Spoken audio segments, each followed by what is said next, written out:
You are my theme for a dream, yes you are, a rare and lovely theme. You're a theme for a dream. The dreams I dream day and night, that your arms are holding me so tight. Dans l'actualité de la psychologie, un ouvrage qu'a remarqué Laurence Ostolazza.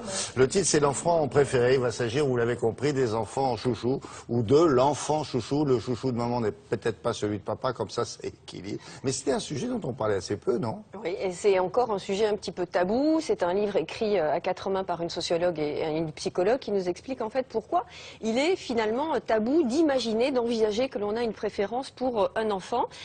Pourquoi? Parce qu'on est dans une époque d'équité, tant sur le plan du droit patrimonial, du droit notarial, il faut que les enfants aient les mêmes parts. Alors ça peut un peu gêner ou culpabiliser les parents d'envisager une préférence. On peut partager un immeuble par étage, mais on ne peut pas partager des enfants. Non, d'accord, mais on est dans une société... Le sentiment que l'on a pour des enfants, par rapport difficile. aux enfants, où il faut qu'ils soient traités d'une façon équitable. Consciemment, on n'aime pas un enfant plus que l'autre. Consciemment, on n'a pas de préférence. Mais inconsciemment, il peut y avoir des raisons qui font qu'on a une émotion particulière, une couleur de lien particulière, avec des nuances, avec une intimité particulière avec l'un ou l'autre de nos enfants. Et tout ça est lié à quoi?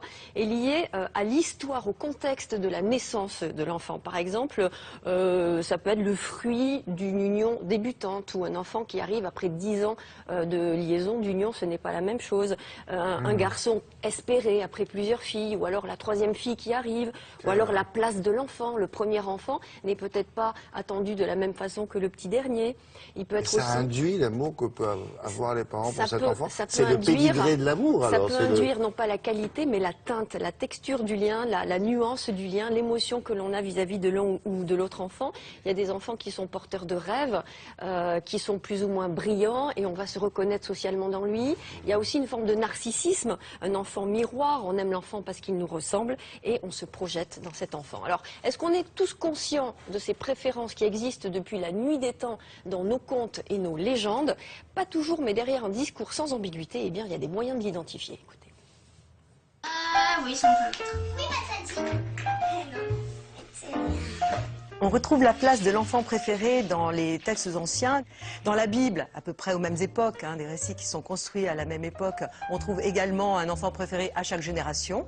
Déjà Ève, elle a 2 enfants et l'un est préféré. Et ensuite, ça continue avec les contes traditionnels. Dans Le Petit Poucet, il y a un Pierrot. Un Pierrot qui, lorsque le Petit Poucet arrive avec ses 7 frères, sont accueillis par les parents. La mère dit « Viens ici, mon Pierrot, que je te débarbouille ». Ce n'est pas le héros, mais c'est l'enfant préféré.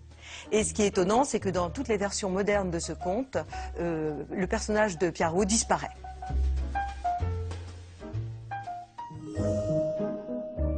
Je crois qu'on peut identifier la préférence d'abord dans le regard des autres. Ce sont les autres qui vous signalent que vous manifestez des préférences vis-à-vis de votre enfant.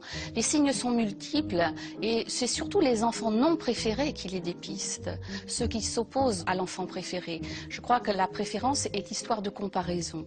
Par là même, il y a une géographie des signes très très importante.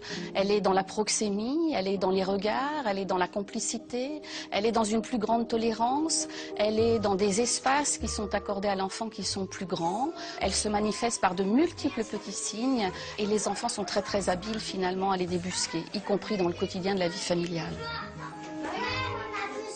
On appelle proxémie en psychologie le fait que parents et enfants soient plus proches l'un de l'autre physiquement et mentalement.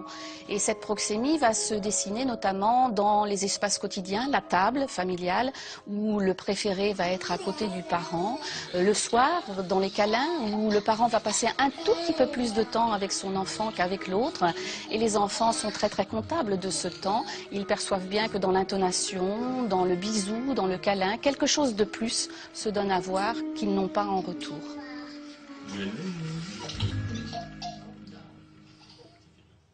sais pas si c'est chouchou, celui-là, il a des bisous. Hein. Il est mignon. Est-ce que c'est un cadeau quand on est un chouchou, quand on est l'enfant préféré? Alors c'est bien au début d'être chouchou parce que ça crée un narcissisme fort, ça crée une grosse estime de soi. À terme, c'est un vrai fardeau. Pourquoi? Parce que le chouchou est surinvesti par les parents. Il est sommé de se surpasser pour ne pas aller décevoir, parce qu'ils l'ont promu quand même chouchou. Donc il y a une sorte de dette en fait à l'égard des parents. Il faut qu'il rembourse la dette. Il faut rembourser la dette, c'est une place privilégiée qui empêche son envol. Et souvent, vous remarquerez dans les fratries, les enfants délaissés ou les enfants qui a été le moins couvés réussissent mieux socialement et professionnellement dans la vie. Bon, L'enfant préféré, le livre. Ça s'appelle L'enfant préféré. L'enfant préféré. D'accord, merci beaucoup Laurence.